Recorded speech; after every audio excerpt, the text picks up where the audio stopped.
예, 오늘은 하이델베르크 신조 제 122문입니다. 지난 시간에 121문 하늘에 계신 이란 말의 뜻은 무엇입니까? 라고 하는 후속 질문이에요. 그래서 첫 번째 강구의 의미는 무엇입니까? 라고 하는 질문입니다. 먼저 성경 본문 요한복음 6장 65절 이하 말씀 보시겠습니다. 또 이르시되 그러므로 전에 너희에게 말하기를 내 아버지께서 오게 하여 주지 아니하시면 누구든지 내게 올 수 없다 하였노라 하시니 하시니라. 그때부터 그의 제자 중에서 많은 사람이 떠나가고 다시 그와 함께 다니지 아니하더라. 예수께서 12 제자에게 이르시되 너희도 가려느냐? 시몬 베드로가 대답하되 주여 영생의 말씀이 주께 있사오니 우리가 누구에게로 가오리까? 우리가 주는 하나님의 거룩하신 자이신 줄 믿고 알았사옵나이다. 이거에 대한 대답 122번의 대답은 이름이 거룩히 여김을 받으시오며 라는 강구의 뜻은 다음과 같습니다. 우리가 하나님을 올바로 알게 되므로 당신이 하신 모든 일들로 인해서 그리고 그러한 일들로부터 보이는 당신의 전능한 능력과 지혜, 선하심과 의로우심, 자비하심과 이 진리로 인해서 당신을 존중하고 영광을 돌리며 찬양하게 하옵소서. 그리고 또한 우리가 생각하고 말하고 행동하는 우리의 모든 삶을 인도해 주셔서 당신의 이름이 우리로 인해 더럽혀지지 않고 언제나 존중되고 찬양되게 하소서라고 하는 뜻이라고 이야기를 갖다 했어요. 누가복음에서는 1장 45절 이하에 이렇게 이야기를 합니다. 주께서 하신 말씀이 반드시 이루어지리라고 믿은 그 여자에게 복이 있도다. 마리아가 이르되 내 영혼이 주를 찬양하며 내 마음이 하나님 내 구주를 기뻐하였음은 그의 여정에 비천함을 돌보셨음이라.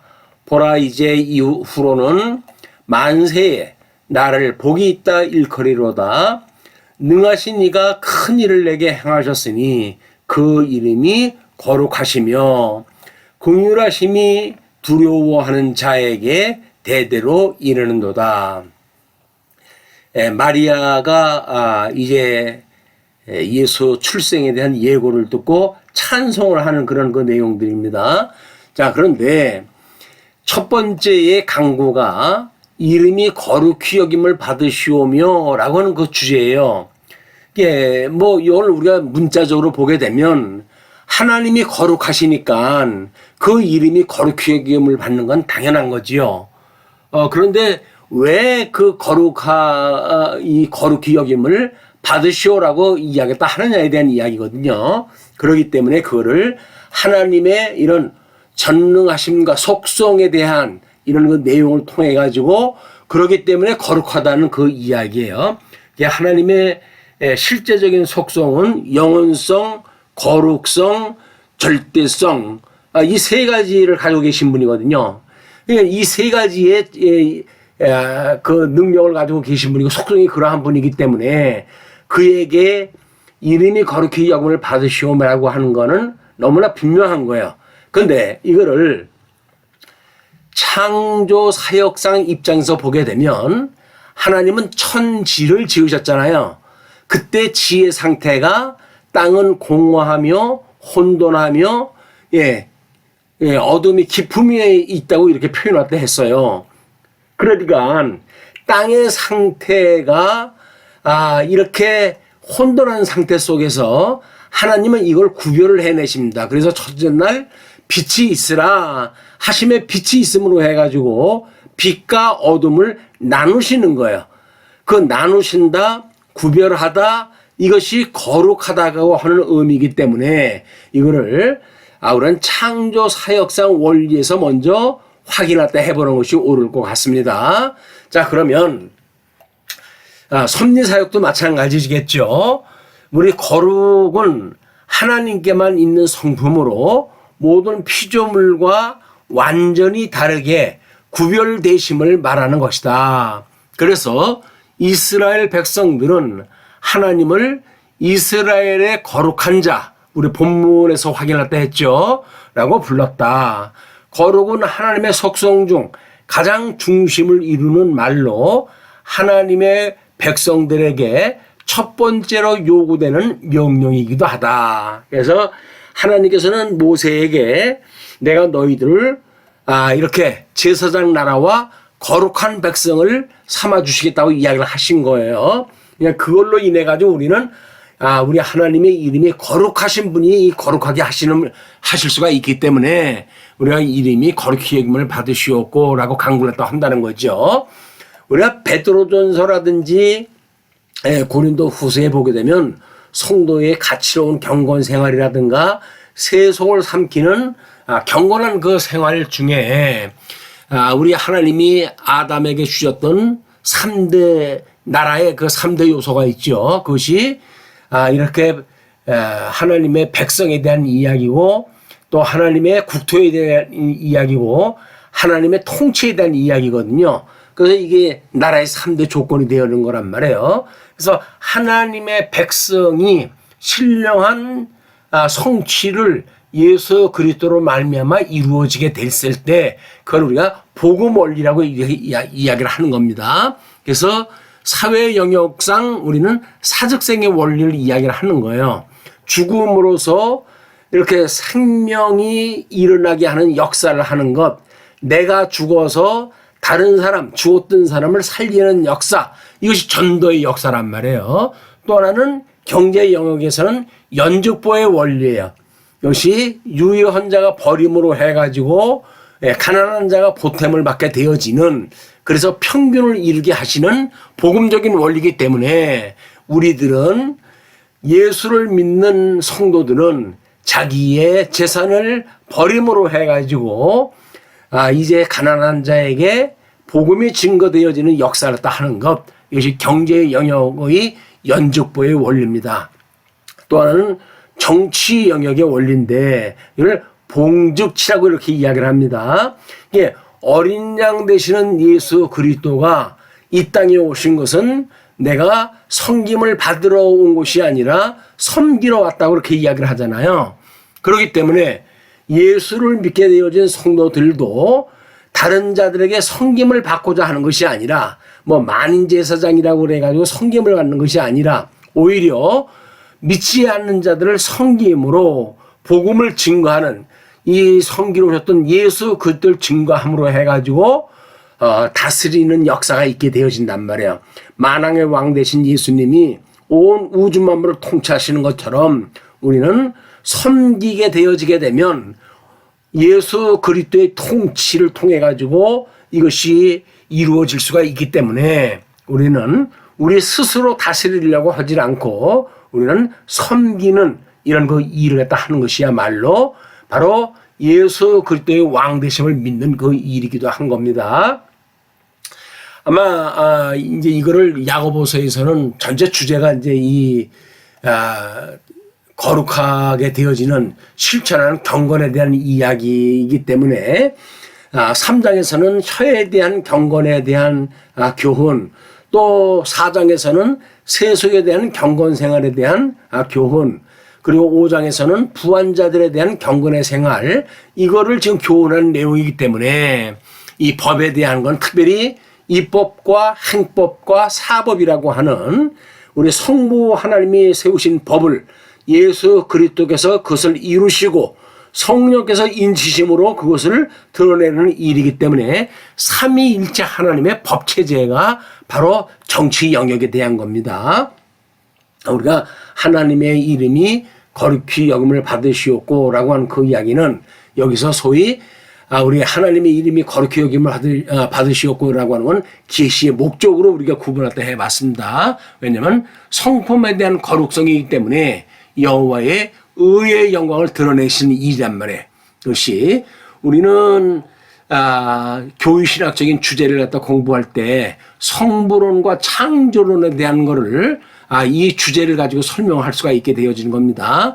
그래서 계시의 목적상 계시의 내용과 어울려져 있는 하나님의 아버지의 이름이 거룩히 여김을 받으시었고 나라가 임하시었고 라고 하는 두 가지가 천상계에 대한 창조 사역상의 원리라고 이렇게 이야기를 했어요. 그 창조 사역상의 원리는 섭리 사역상 원리로 해가지고 이제 이루어지는 거예요, 이것이. 그래서 아버지의 뜻이 이 땅에서 이루어 주십시오라고 하는 그 이야기입니다. 이렇게 되어지는 거를 성경으로 기록되어진 것이 이제 우리 계명으로 또는 우리 이 대인 관계에 있어서의 이런 어떻게 우리가 섬길 것인가에 대한 문제로 이야기할 수 있게 되어지는 겁니다. 우리 주기도를 통해 가지고 더 분명히 한번 확인했다 해보지요. 자, 하늘에 계신 우리 아버지여는 하나님의 뜻인 작정과 예정이라고 했어요. 전 시간에 확인한 겁니다. 그리고 이름이 거룩히 여김을 받으시오며 나라가 임하시오며 이 중에 오늘은 이름이 거룩히 여김을 받으시라고 하는 것만 내용이 있지만 이것이 여전히 창조 사역상의 일이다. 그래서 하나님은 양대 언약으로 해가지고 복과 나라를 아담에게 주시지 않았어요. 이거는 이미 우리 창세전에 성부 하나님께서 성자 하나님과 맺은 근본 언약이다.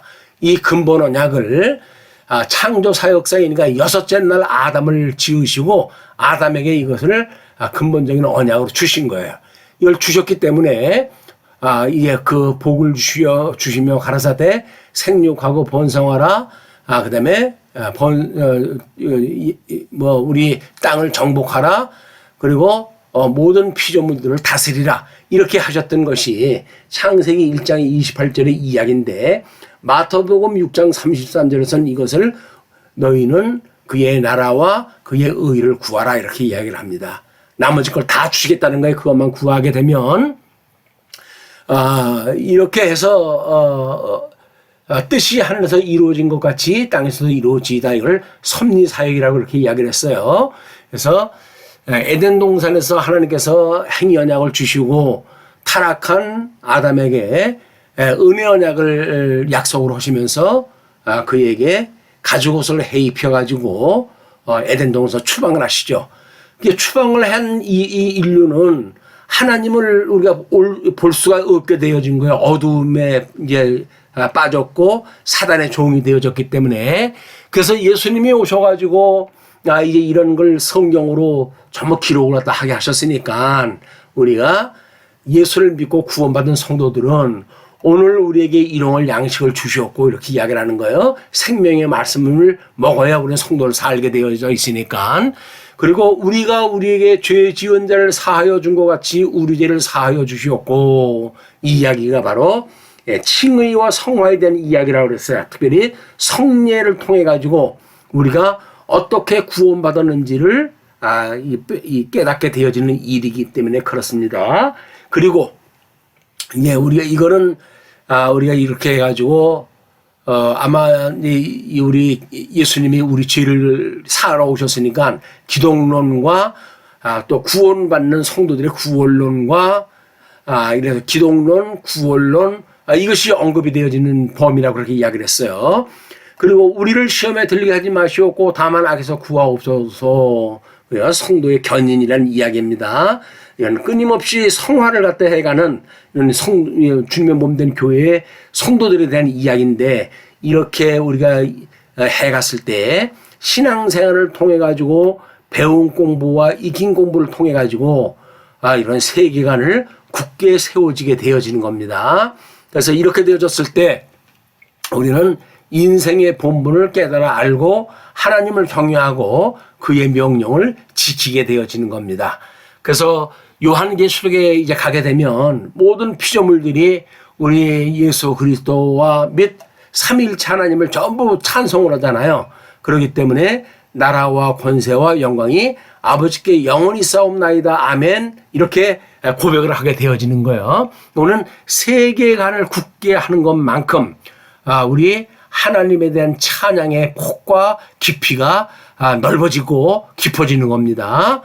이걸로 우리가 아멘 했을 때 그리하여지기를 원합니다. 라고 하는 고백이죠. 자, 그러면 이렇게 끝을 맺습니다. 주 예수 그리스도의 은혜와 하나님의 사랑과 성령의 교통하심이 이 말씀을 들은 모든 성도들과 함께 있을지어다. 아멘. 예, 마치겠습니다.